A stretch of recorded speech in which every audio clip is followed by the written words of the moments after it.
doing this a little dirty today. I don't have a microphone. I'm going to try to project. I'm just in between lessons, and in fact, this video might get interrupted, but we'll try to come back to it. So a couple weeks ago, or maybe last week, I dropped a video about the standard 4-count combinations common in Muay Thai, MMA, JKD, you name it, kickboxing combinations. So if you have that list, it's a great list to work from. But the thing I really want to flesh out for you is how do we modify combinations appropriately. If you look at that original list, what you'll find is most of it alternates, and that's because we generate a lot of power from our hips, and that's how we also kind of get flow. Like, it's going to be pretty difficult, right, to go like left jab, body jab, hook, uppercut, jab again, backhand, left elbow. You could do it, but it's not going to be as fluid as flowing from side to side, and it's definitely not going to have as much power. Sometimes that is useful, like a snap elbow, like rapid fire, that kind of thing, or like an eye gouge, whatever you name it. So let's take a really simple combination, and then I'll go through various ways of how you can adjust it. So we're just going to go jab, cross, hook, and then we're going to go throw the right leg kick. Okay? So just jab, cross, hook, right leg kick. That's your like base combination. There's tons of stuff you could do just playing with that, right? Like I could do an elevation change on the jab and hit it. I could do an elevation change on the hook and I could hit it. But how can we really like expand this into other combinations? So one of the first things we do is we can tack on. So let's just say we go jab, cross, hook, rear kick, we monitor, and we straighten. So we just add a knee to the end, okay? But it could be any tool, right? I could throw like a foot palm, I could throw like another jab, and we could also prefix this too, meaning it could be in the beginning of the combination as well. So maybe I knee, I take a beat, I jab, cross, hook, and then I kick. Or like another good example would be like, maybe I foot jab, I jab, cross, hook, and I round kick. Or maybe I jab, cross, hook, and I round kick, and then I foot jab. It could be rear foot jab as well. So just the idea of tacking on is you just layer in one more technique. And what this allows you to do is you can be very consistent with the combination itself. And then at the end, I just throw in one beat that is a little bit random, a little bit more creative. Or maybe I start with one beat that is a little more random and creative. The next thing we can do is we replace a motion of the combination. And the key ingredient here is to replace a motion that matches that same sided motion. So if I'm going to throw a right cross, I'm going to replace in general that motion with another right-sided motion. In fact, your right cross is about as long, the same distance as your long rear knee. So a lot of times these things really fit together. And it doesn't change the structure of the combination. Whereas if I go like, if I go jab, hook, jab, I took out the right motion altogether, that's going to have a different feel.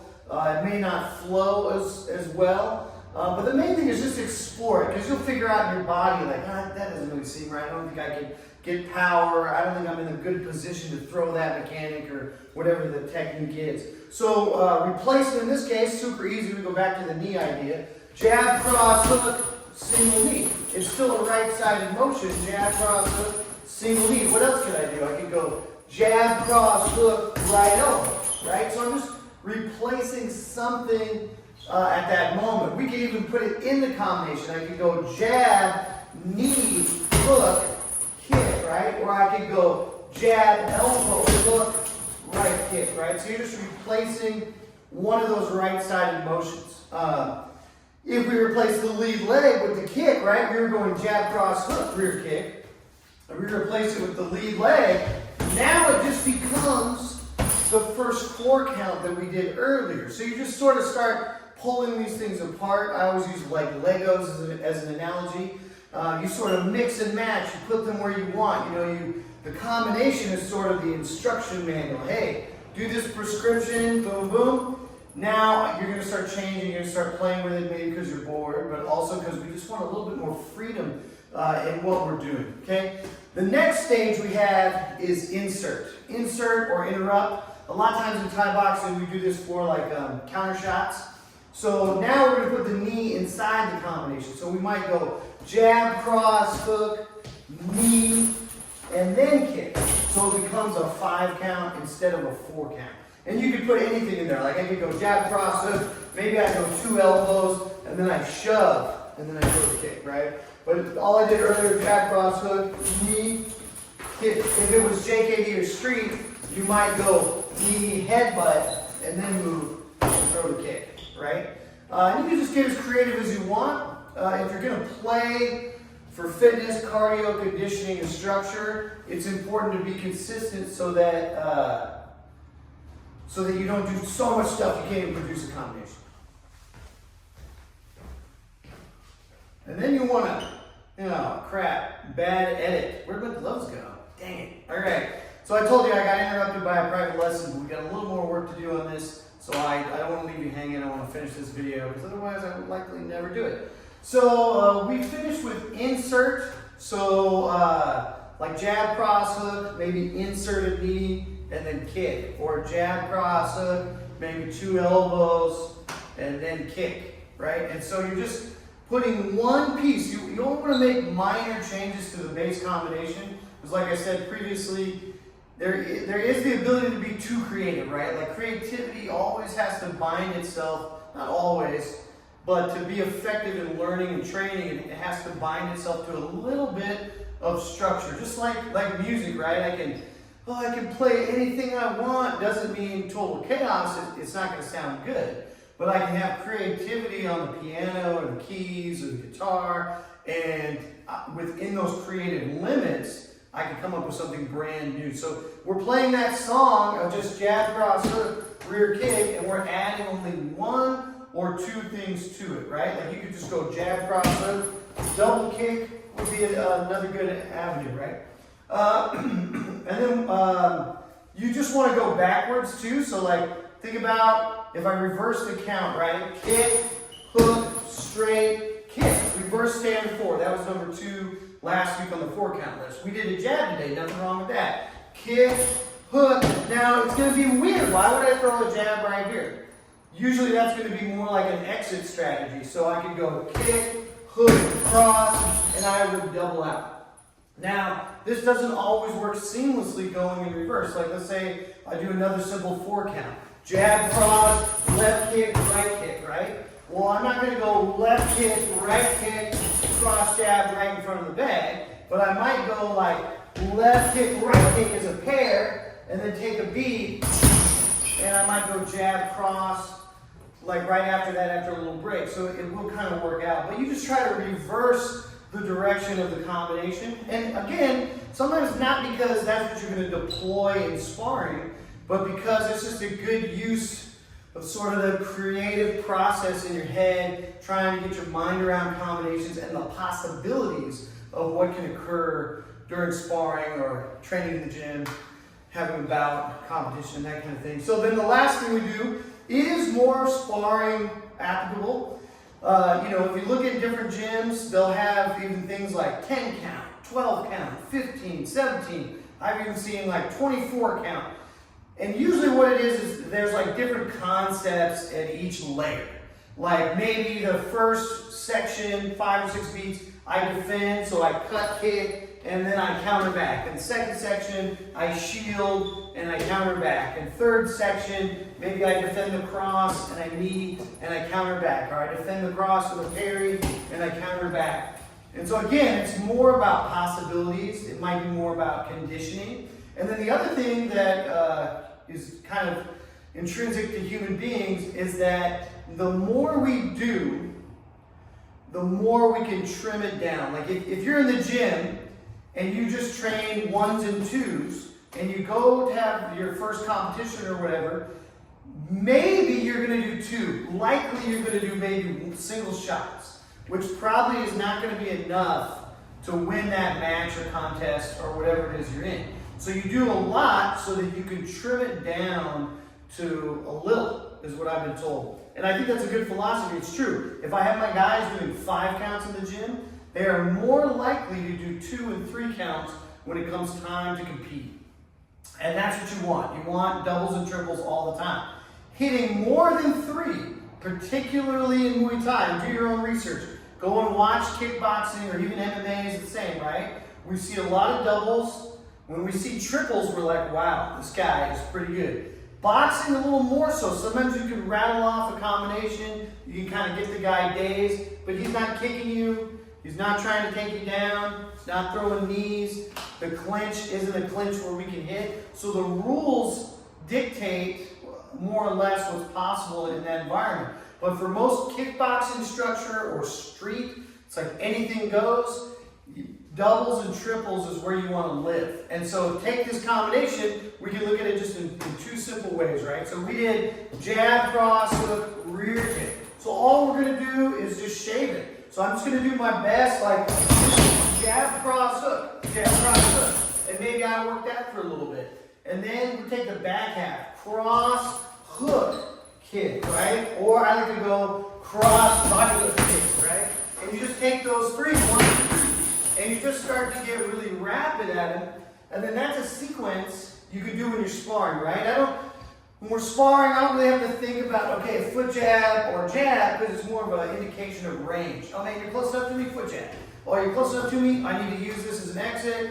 I gotta create a buffer, jab, jab, jab, frequent. All the time you're using those kind of jabbing motions. But then, oh hey, I think I have an opening. 1, 2, 3, right? Like, you just want to be able to fire something off. And so you want to do these 3 counts. So my suggestion would be to take some of this stuff, work the 4 counts in order, maybe set a round timer. So 3 minutes, I'm memorizing these 4 counts. I'm getting them in the body, I'm doing some conditioning, not a lot of leeway, I'm just doing the count. Okay, round 2, man, I'm gonna pick a round, and I'm gonna take this combination we did today, but I'm gonna tweak it a little bit. Sometimes I'm gonna go jab, cross, hook, and I'm gonna knee, and then I'm gonna kick.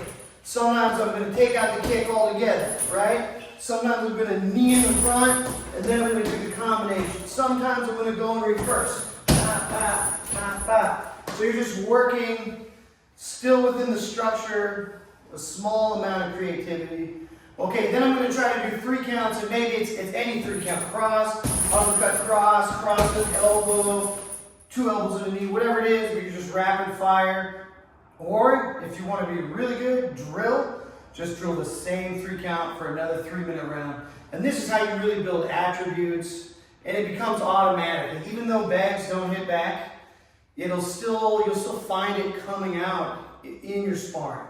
You know, a really good boxer, Roy Jones Jr., he was known to spar very little and to mostly just hit the heavy bag all the time. He never really even did like focus men work a whole lot. He would just go into the gym and he would hit the heavy bag for like hours, like 1 to 2 hours is what I recall. And so this can have a really big payoff for you, and especially if you don't have a training partner, but you have a bag at home somewhere you can hang, and even if it's the freestanding one, you don't have to knock it over. You just need like a little bit of impact, a little bit of pop to it, and you start to get that in the body. It will come out if you practice and train it, even if you're not doing a whole ton of sparring. Sparring, to me, is always the most beneficial. I don't think you should spend a day in the gym. If you go to Muay Thai class or you go to Brazilian Jiu-Jitsu, I think you should spar every day after class. You should have fun with it. It should be something you look forward to. But if you don't have sparring partners, this is a really good secondary option. And people that spend a lot of time on the heavy bag, they really shine, you know. And then worst case scenario, you don't have anything, just find something at home, just shadow box, work it in the air if you can have the patience and diligence to do that. You can always get something like really light. Like I've seen people hang, like they'll cut a tire and put it on the wall, and they'll just kind of tap the edge of the tire and use that as a heavy bag. And that's kind of what Jeet Kune Do is known for. The JKD community is known for their creative use of equipment and actually just sort of creating equipment out of thin air. And I still have people in the association today where I go over to their place and they're like, oh, yeah, I invented this because I didn't have access to a bag or whatever it is. But you just got to find a way to train and a way to do it, you know? It's just like everything, you know, if you want education and there's barriers in your way, you got to find a way to do it and not let anything really stop you or stand in your way. It might take longer than the typical, hey, it took me 3.5 years to get a degree. maybe it takes you 6, but you just kind of keep at it until you're satisfied, right? And that's all we can do is just work on our own self-improvement. All right, guys, so that's combination work. If this video came out of nowhere, go back and watch last week's video. I did a solid base, 10 standard 4 counts that are in the curriculum that are very, very common in kickboxing and Muay Thai. You'll see them all over the internet as well, other people other than myself doing those combinations. And then this approach is sort of how you fan out and you build on those combinations. And this isn't the end-all be-all either. I just gave you like a small taste. But if you start playing with this, you're going to find plenty of other things that I didn't enumerate here because just can't show everything in 6 minutes. All right. Thanks, everybody. I appreciate you watching. If you haven't yet, please like and subscribe to the channel. We really appreciate it. It really helps us grow the community. And if you're in the Tiger and Portland area, feel free to come on down to RCW anytime. Thanks so much.